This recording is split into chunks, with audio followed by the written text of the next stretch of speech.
yang tak beretika, jenama ini kadang-kadang kita tak pernah dengar pun, tak pernah dengar. Jadi di situ juga kita perlu berhati-hati supaya tidak terburu-buru. Simple word. Jadi lihat kepada platform mana. Tadi saya dah kata platform Shopee ke Lazada ke Zalora ke GrabFood ke Foodpanda, mereka ini adalah strong brand, jenama yang hebat ya. Jadi kita tak akan rasa was-was untuk membeli etika mereka organisasi yang memang popular dan terjamin. Itu jadi kita perlu memilih platform yang bagaimana. Dan satu lagi, kadang-kadang ini pengguna kita bijak mengikuti perkembangan perniagaan itu. Itu pun bagus ya. Kita ikut perkembangan. Jadi katakanlah kita suka membeli tudung hijabista. Mereka ini kita tak katalah strong brand sangat. Mereka baru dia ada di pasaran untuk baju-baju Melayu dan sebagainya. Jadi generation Z ini mengikut perkembangan semasa. Itu pun boleh sebagai pengguna yang bijak, mengikut perkembangan semasa, mengikut perkembangan fashion, mengikut perkembangan promosi yang dibuat. Jadi mereka tidak terburu-buru lah tadi, ya. Mereka mengikuti dan terjamin mereka akan dapat yang terbaik. Itu jadi itu juga menunjukkan bagaimana persediaan kita untuk membeli. Ya. Sebab itulah dipraktiskan cara purus niaga begini kepada generation Z yang mereka ini tadi awalnya saya kata mereka memegang phone mereka average per day 2.5 jam. This is average. Belum lagi kita betul-betul nak kaji kadang-kadang 5 jam satu hari dengan phone. Kita bangun pagi kita pegang phone, kita nak tidur pegang phone. Lepas solat kita pegang phone. Jadi di situ juga satu perkembangan berlaku dan mereka berada di platform yang dekat dengan mereka. Itu juga menunjukkan mereka ada secure keselamatan di situ kepada jenama yang mereka sokong, yang mereka suka. Jadi peniaga-peniaga ini juga perlu bijak mempelopori mendapat jualan mereka, mendapat tempat di hati pengguna dan kesetiaan pengguna itu di mana mereka tawarkan setiap barangan itu memenuhi keperluan kepuasan pengguna tadi. Back to our basic. Daripada pemasaran tadi. Memenuhi keperluan. Kita nak tudung merah, dia offer tudung merah. Kita setuju. Kita nak biru, dia offer biru. Itulah di mana kita melihat pengguna masyarakat ni sebagai individu, bukan secara menyeluruh. Jadi kita boleh setia di situ. Jadi penipuan tak akan berlaku, kita berwaspada selalu, kita berhati-hati dan tidak terburu-buru. Itu juga konsep pengguna yang bijak. Dr. Wan? Okey, baik Doktor. Penjelasan yang sangat baik dan juga sangat membantu saya juga bagaimana untuk berinteraksi di atas talian dan juga pada rakan-rakan kita yang mengikuti di atas talian ini dan memberi sedikit pencerahan apakah langkah-langkah tips-tipsnya dan juga bagi mengelakkan benda ini bagi saya sangat bagus dan juga satu perkara-perkara yang perlu yang kata nak jadi pengguna bijak tu bagaimana. Okey. So, jadi suka saya ingatkan sekali lagi kepada para penonton yang baru mengikuti kita pada pagi ini. Dan program ini, tuan-tuan boleh ajukan soalan di ruangan chat berkenaan tajuk program kita pada pagi ini iaitu pembelian atas talian itu sejauh manakah kita percaya. Okey, percaya itu saya terhadap yang apa yang ditawarkan sejauh manakah apa yang diiklankan tu sama tak apa yang kita dapat. So itulah kita itu yang kita cuba ruang lingkup perbincangan kita dan perempuan juga digalakkan juga untuk berkongsi kalau ada pengalaman yang kurang baik ataupun yang baik boleh kongsi. Kita tengok macam mana kita boleh jadi panduan pada rakan-rakan kita yang lain. Okey. Sebelum tu saya tanya kepada para penonton yang mengikuti kita pada yang slot yang kedua ni yang seramai 77 orang. Sangat bagus. 72 orang. So, ada soalan? Kalau nak ajukan boleh dipersilakan. Ada soalan?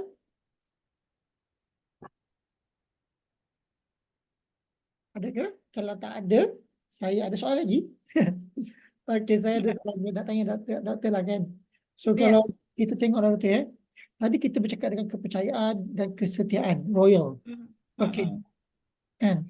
So, macam mana satu brand ataupun produk tu di atas talian mereka bina kesetiaan satu pengguna tu untuk rotate balik, untuk balik kepada itu. Sekarang kita nampak yang agak famous sekarang ni, yang jadi trending sekarang ni ialah pembelian di atas talian menggunakan aplikasi TikTok. Kan? So TikTok very famous. So dan bagaimana kita nak dengan ada pengguna dan juga kita ambil dua konteks lah, pengguna dan juga penjual. So kadang-kadang kita ni ada yang kita yang menjual produk kita itu. So macam mana kita nak pastikan pengguna itu return balik kepada kita? Satu. Dan bagaimana pula dalam konteks pengguna pula, bagaimana pengguna ini nak kita sebagai pengguna ni nak kembali balik kepada itu kalau adakah kita merujuk kepada komen-komen ataupun daripada dia punya feedback. Ada satu rumor, saya tak pasti ini tak betul tak tidak ataupun ini di pandangan peribadi saya. Mereka menyatakan ada satu propaganda ataupun satu taktik bahawa mereka ada setting untuk dibayar seseorang untuk jawab isi kepada komen feedback tu supaya nampak cantik semua-semua tu. So ini ada satu kaedah teknik yang untuk pemasaran yang bagus atau bagaimana doktor? Boleh doktor kongsi saja doktor. Dipersilakan. Okey, baik. Thank you Dr. Iwan. Ya. Ya, tentang komen itu kadang-kadang dia bayar ya untuk orang dia beri komen yang baik. Ya, itu maksud Dr. Iwan ya? Ya. Ya, jadi itu that is popular ya, sangat popular. Selalunya pada jenama-jenama yang tidak popular lah, tidak popular. Sebab itu saya katakan tadi kita perlu menjadi bijak dari segi bagaimana kita membeli barangan, kita perlu lihat pada apa yang ditawarkan. Kalau dia ada tawarkan seperti polisi, return back money guarantee, polisi pemulangan semula, itu ada jaminan. Jadi kita beli dengan puas hati, dengan bila mendapat barangan tak puas hati, kita pulang balik. Jadi kita perlu memilih kepada penawaran yang begitulah. Di mana pengeluar itu sendiri ada polisi begitu. Ya, okay. Itu satu. Keduanya dari segi komen ini, banyak-banyak komen yang kata baik tu, kita jangan pula teruja dan tertipu dengan komen itu. Ya, sebenarnya setiap barangan yang kita tawarkan dia very subjektif. Itu peniaga tawarkan tu very subjektif. Sebab kita tak cuba lagi. Kita membeli baju, kita tak rasa material dia. Betul? Betul. Kita makan, kita beli makanan, kita tak rasa sedapnya. Ya, jadi saya boleh kita pun takut tertipu. Kadang-kadang saya pun sendiri tertipu. Dr. Irwan kita beli lain, kita dapat lain. Ya, jadi bila kita nak return balik, tak payah return lah. Kita pun jadi malas nak return balik barangan itu, kan? Ya, apa yang kita boleh buat? Saya percaya beginilah. Saya percaya pada diri saya, di mana saya membeli barangan pada barangan yang saya sudah membeli. Itu lebih selamat. Yang saya telah membeli sebelum ini. Itu melalui customer experience tadi, pengalaman. Ya. Dan kita kata sometimes I'll become innovator. Saya suka mencuba sesuatu yang baru. Itu innovator. Sometimes saya jadi follower pula. Saya mengikut kepada apa orang membeli dan saya dah membeli, saya membeli semula. Itu pilihan kita. Ya, jadi bila kita takut fraud ini, penipuan berlaku begini, kita ambil pengalaman kita bersama produk yang sedia ada itu. Kita pernah membeli. Kita nak makan di restoran A. Dulu kita pernah makan di restoran A. Sedap umpamanya. Jadi kita teruskan. Menu itu, itulah kesetiaan. Ya, Dr. Irwan, itulah kesetiaan. Sebab dia tawarkan memenuhi kepuasan kita. Jadi kita tak naklah pergi restoran lain yang kita tak cuba. You bagilah restoran viral ke, beratur 3 meter ke, 1 kilometer ke. Tapi kalau I tak cuba lagi, I am so worried. Kita worried. Adakah dia memenuhi cita rasa kita? Ya, kadang-kadang yang viral ini bukannya sedap sangat pun. Sebab kita pergi sebab orang beratur. Oh, mesti sedap. Jadi kita pun turut beratur. Sanggup beratur. Jadi bagi generation X, generation X, generation Y ataupun baby boomers, mereka bukan begitu. Mereka tak akan beratur. Ya, kita nak bagi mak kita yang 50-an, 60-an beratur, mereka bukan begitu. Itu bukan generasi mereka. Generasi yang suka beratur ini, sebab itu kita back tadi generation Z, yang itu yang lahir daripada 90-an ke 2000, dalam umur mereka 20-30 tu, mereka suka begitu. Ya, itu kita kata terburu-buru dan berhati-hati dan lihat pada pengalaman kita yang lalu, kita belajar sesuatu. We learn from our mistake, we learn from other people experience, we learn from other people comment, boleh jadi like, dislike itu kadang-kadang dia pun memberi makna juga, memberi makna pada kita. Kadang-kadang kita baca juga komen tu, dia tak suka. Bila tak suka tu dah terdetik pada hati kita, mesti ada perkara yang tak betul. Ya, kalau semua good, itu pun satu, there must be something wrong. Itulah, itu yang pengguna bijak tu. Kita kena very intelligent. Thank you. So maksudnya ni saya boleh katakan di sini yang positif tu tak semestinya positif. Yes, betul. Dan negatif tak semestinya yang negatif. Maksudnya kita tengok ada timbang tara yang adil dan juga kita ada satu sifat yang kata sense, ada sense. Kita ada sense kita. So dan kita kena ambil berbagai faktor lah. Sebenarnya kita kena buat satu homework sebenarnya. Kita rajin sikit lah sebenarnya sebab benda tak nampak. Benda tak nampak ni kena buat homework. Kalau benda yang boleh pegang, boleh rasa, boleh ada macam dia lain sedikit.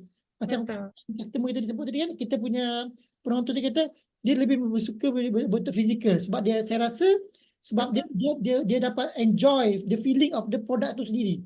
Compare yang fizikal yang online ni dia hanya mampu melihat dari segi bentuk mata, visualization tu. So betul. Betul ke saya doktor kalau saya salah? Macam kita tengok seseorang yang kita first impression dah kita tarik. Macam apa, tak semestinya benda tu okey. Ada orang kata don't judge book by the cover. Tak kenal, Dr. Irwan, tak kenal maka tak cinta. Betul. Ya, betul. Betul. Sebanyak apa patah-patah yang kita boleh kaitkan dengan situasi ini. Benda ni kadang-kadang kita ada satu kita ada doktor sebut tadi kan, pengalaman doktor dengan saya itu pengalaman saya jugalah. So kita beli barang, kadang kita dah bila barang tu tak sama apa yang kita harapkan, kita return. Tapi akhirnya kita memilih tidak return. Kita fikir-fikir balik, kita tanggung dia punya kos apa kurier dia. Lepas tu dia nak return balik semula ke tidak. So akhirnya kita memilih tidak return. Kata ini bagus doktor sebab apa? Saya nampak dia kembali satu macam culture dan satu dia menjadi macam kata budaya trend kepada pembekal atau peniaga. Mereka kata tak kisah pun. Dia tak kisah benda-benda sebab dia tahu customer kita ni Malaysia ni rakyat Malaysia kita ni jenis yang kata berhati mulia. Hati mulia dia. Sebenarnya kalau seorang ni dia tak pulang pun dia still get ada untung. So macam doktor, kita nak mengubah benda ni doktor, macam mana doktor? Okey, sebab itulah apa-apa pun kita perlu bijak sebab bila kita tak return ni semua berleluasa lah peniaga-peniaga di luar sana. Jerung-jerung menunggu di sana. Itulah berlakunya fraud, berlakunya penipuan, salah guna etika periklanan. No ethics itu tiada ethics. Jadi kita sebagai pengguna yang bijak, setiap kali kita membeli, kita mesti pastikan semua dokumen kita mesti ada. Kita perlu simpan seperti saya kata tadilah awalnya, kita perlu bijak. Kalau boleh pulang, kita pulangkan. Jadi bila kita pulangkan ni nampak respon kepada tingkah laku yang tidak beretika ini dan peniaga ini boleh diambil tindakan. Itu jugalah daripada penguatkuasa KPDN-KK juga selalu tekankan follow the step to be secure dari segi keselamatan barangan kita supaya tidak supaya kewangan kita supaya tidak ditipu. Bukan kata pembelian saja, kadang-kadang duit dalam akaun kita pun boleh hilang. Tetapi sejauh mana kita berwaspada, kita perlu ada dokumen-dokumen to support supaya kita berada di tahap yang keselamatan lah, di security. Risiko itu dikurangkan, risiko itu dapat dikurangkan. Alright, okay, baik Dr. Iwan. Okey doktor, saya ada satu soalan lagi doktor dan sebelum tu saya ingin ingatkan pada penonton sekali lagi kalau ada soalan boleh ajukan. Dan kita pun tak sedar kita dah hampir 1 jam bersiaran sebenarnya, kan? Kejap je. Tapi hangat. Jadi kita rasa macam baru macam 10 minit 15 minit je kita berkongsi banyak. Okey doktor, saya ada soalan juga. Okey doktor, boleh doktor kongsi sikit tak bagaimanakah untuk membina kepercayaan atau nak bina kepercayaan doktor? Tadi kita cakap dah kepercayaan, kesetiaan kan. Tapi bagaimanakah dia punya doktor boleh bagi tips-tips untuk nak bina ni? Orang kata kepada saya, kita ni nak bina bukan senang, tapi nak runtuhkan dia, nak hilangkan sangat mudah. Every 1 second tangan dia dah kita hancur. Tapi nak bina dia take times. So how? Dan doktor ada tips tak untuk dalam Okey, dalam boleh. silakan doktor. Ya, baik. Terima kasih Dr. Ridwan. Saya juga ada buat kajian tentang brand equity, equity jenama, jenama kesetiaan, brand loyalty, komitmen, engagement, itu antara kajian-kajian yang saya telah buat lah ya. Jadi saya boleh kongsi dari sini boleh kongsi dari segi pengguna dan masyarakat, dan juga dari segi perspektif peniaga itu sendiri ya. Nah, bila peniaga ini perlukan kesetiaan pengguna adalah di mana mereka akan mendapat keuntungan besar lah. Jika pengguna itu setia, dia dapat keuntungan besar. Jadi sebelum pengguna itu setia, pengguna mesti melalui satu fasa pengalaman yang hebat. Ya, maksud dia pakai barang itu, dia makan makanan itu, memenuhi kepuasan dia suka. Jadi remember pemasaran ini 1:10, word to mouth communication ya. Komunikasi mulut ke mulut ini 1:10, 10:100, 100:1000. Itu perkadaran dia. Ya, jadi bila dia suka, dia akan maklumkan pada kawan dia, oh best restoran. Makanan ini sedap. It's wonderful. You can go and eat. Mungkin itu cadangan dia ya. Jadi terus orang membeli, di situlah kita kata komitmen berlaku. Komitmen. Komitmen, dia tak pergi, dia tak senang. Maksudnya, dia tak senang hidup. Senang lah bagi layman word. Dia tak pergi, dia tak senang hidup dia. Dia kena pergi. Saya tak pakai shampoo tu, tak boleh. Saya mesti pakai shampoo itu. Saya tak makan burger tu, tak boleh. Saya kena makan. Maksudnya, itu komitmen already. Ya, komitmen. Bila komitmen, baru ada kepercayaan. Maksudnya dia percaya yang produk atau jenama itu atau organisasi itu memberi apa yang dia kehendaki. Okey? Itu kepercayaan. Bila dia percaya, barulah kesetiaan. Ini di antara tips dia. Jadi untuk pergi kepada kesetiaan loyalty ini, inilah tips panduan dia, iaitu komitmen, kepercayaan dan kesetiaan. Baru ada kesinambungan dia, laluan itu yang tepat. Ya, kita tak boleh setia kalau tak ada komitmen. Ya, it's like a couple lah Dr. Irwan ya. Bila you ada couple, you ada spouse, you ada tunang dan sebagainya lah, friends ke ya. You mesti ada komitmen dulu. Komitmen bersama ke ya, dan trust, kepercayaan, percaya mempercayai di antara pengguna dan juga peniaga itu sendiri kan. Jadi barulah dia setia, baru dia terus membeli. Jadi tak beli tak boleh lah, jadi macam itulah. Tak beli tak boleh mesti beli. Itu di antara tips-tips yang boleh saya berilah. Datangnya daripada pengalaman pengguna dan masyarakat itu sendiri. Baik. Sangat padat ringkas. So macam mana kita bina tu ada 3 saya nampak tadi, ada komitmen. Kita pertama mesti ada komitmen. Komitmen. Analogi dia lah, dan betul macam kita berkapal ke apa kan, kita kena ada komitmen. Kalau tak nak ada komitmen, jangan ada kepercayaan. Takkan ada terbina ni kepercayaan. So kepercayaan takkan terbina kalau tak ada komitmen. So nak ada kepercayaan, so dia akan terbina lah kesetiaan tu. Ya, betul. So dia ada fasa-fasa, ada fasa komitmen dulu, dah berjaya sampai ke fasa komitmen, akan pergi ke stage kedua, kepercayaan. Dari kepercayaan barulah kita akan ada kesetiaan, loyal. So inilah beri saya 3 keyword yang mana doktor bagi tadi, akan memberi kita satu panduan bagaimana kita nak bina benda tu. Dan jika dia bukan hanya berbentuk pengguna, tetapi dia juga memberi panduan kepada pembekal, peniaga dan juga bagaimana. Benda tak susah, cuma dia take times dan juga it's not easy to develop komitmen dan kepercayaan. Tapi once dah dapat kepercayaan, kita kena jaga.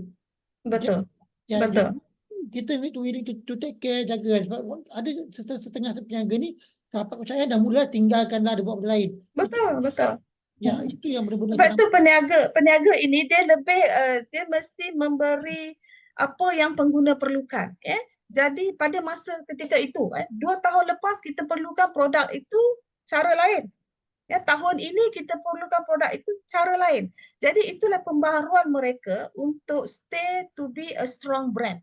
Mereka build a strong brand. Mereka membina jenama itu menjadi kuat dengan kepelbagaian dari segi bungkusan dia, ingredient dia. Dia tak boleh pada satu ingredient saja. Ya, kalau buat chili paste ke satu ingredient saja, pedas je. Yang tak pedas ni, yang orang yang tak suka pedas dah tak boleh makan. You see? So dia kena blend. Mungkin pedas, ada yang tak pedas, sederhana pedas, ada yang campur bahan lain, campur bahan ini. Itu kita kata kepelbagaian ya. Different features of the product yang dia offer.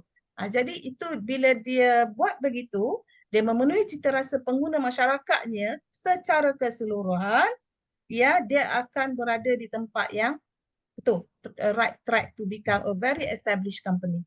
Ya, bila itu suatu maklumat lah penting kepada peniaga-peniaga juga kita pun di antara kalangan kita, I think audience kita ni juga ada juga yang buat sebagai peniaga business people. So kita perlu bear in mind lah beretika dan supaya tawarkan pada pengguna, sebab kita tahu pengguna dan masyarakat sekarang ni mereka adalah intelligent, mereka adalah bijak. Mereka sangat bijak sebab maklumat dapat daripada tangan, daripada fingertips sahaja melalui internet. Jadi kita tak boleh buat yang tidak beretika. Mereka tahu, mereka boleh buat pilihan yang terbaik. Okey, Pak. So bagi pada saya, kita sebagai pengguna yang bertanggungjawab, kita kena peka tetap perubahan-perubahan yang kita rasa lifestyle. Sebab Yes. kita sebut lifestyle kan, apakah trend yang pada ketika ini, pada 2 tahun lepas dah tak sama dah. So kena peka perubahan tu, dah bersedia untuk menerima perubahan. Ya, Dr. Irwan, kita pun akan ada artificial intelligence coming soon kan. Itu web 4.0 akan pergi kepada web 5.0. Jadi kita kena bersedia, pengguna masyarakat kena bersedia ke arah itu, sebab teknologi kita akan ada perubahan daripada kesemasa ke semasa. Kita tak boleh kata kita tak boleh guna, tak pandai guna. Kita dengan keterpaksaan jugalah. Tak semua orang suka kan sistem-sistem online ini, tapi terpaksa juga hadapi dia. Di satu hari mungkin semua akan jadi robotik lah. Robotik. Kita perlu berhati-hati, cepat moving. Baik, Okey, Doktor. Kita sebenarnya kita dah sampai ke ujung program.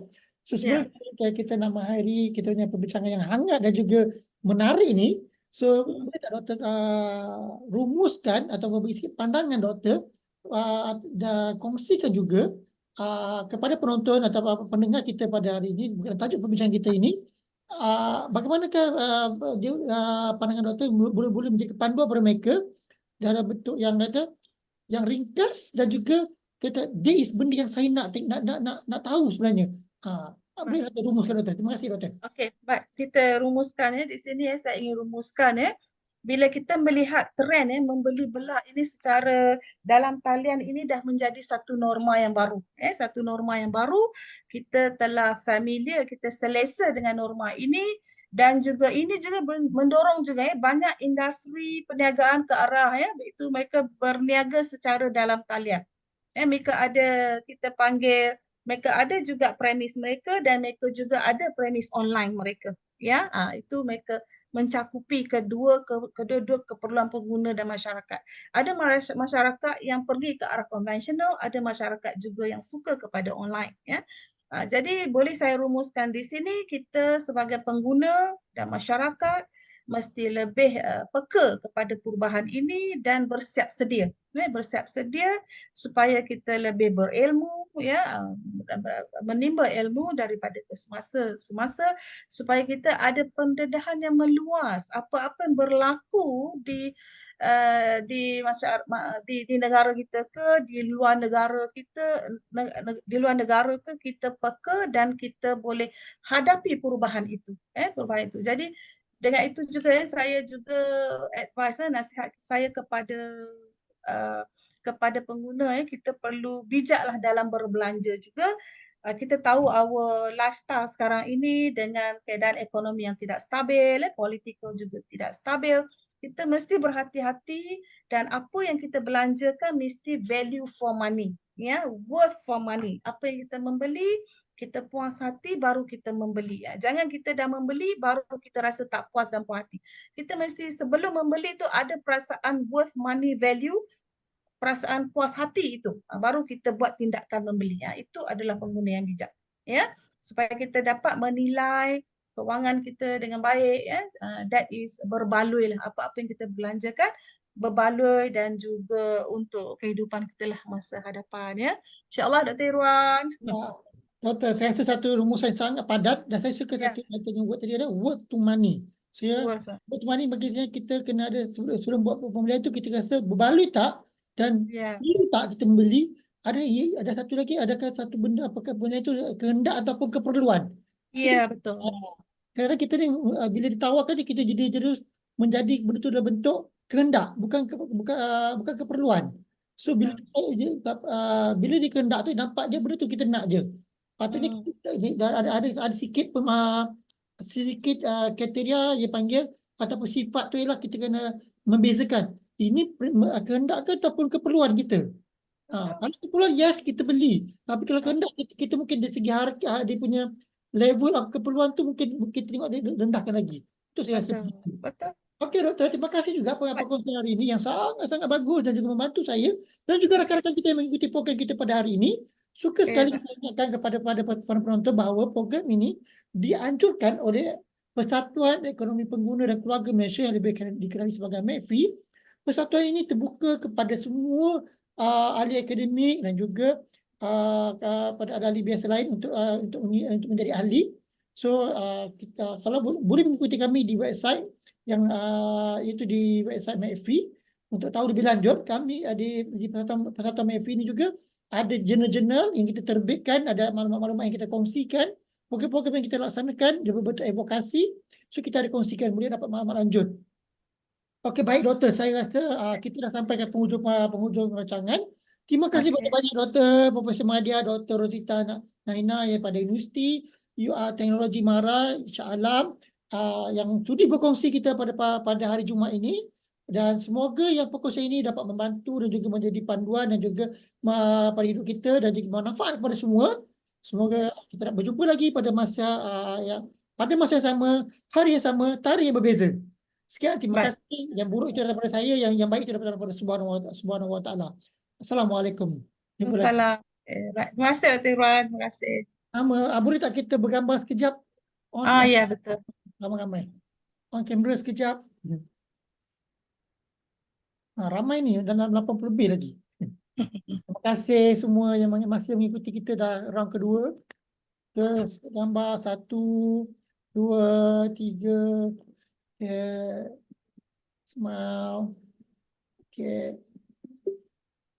So pada yang mengikuti kita yang ada tu dan kehadirannya pendaftaran ada kita di ruangan chat. Saya suka boleh tengok ada yang tak perasan ke apa boleh ruangan chat ada kita kongsikan sebelum kita akhiri program. Sekali lagi gambar 1, 2, 3 smile. Page yang ketiga 1, 2, 3 smile. Thank you. Okey, terima kasih semua. Wabillahi taufiq wa hidayah. Assalamualaikum warahmatullahi wabarakatuh. Terus salam.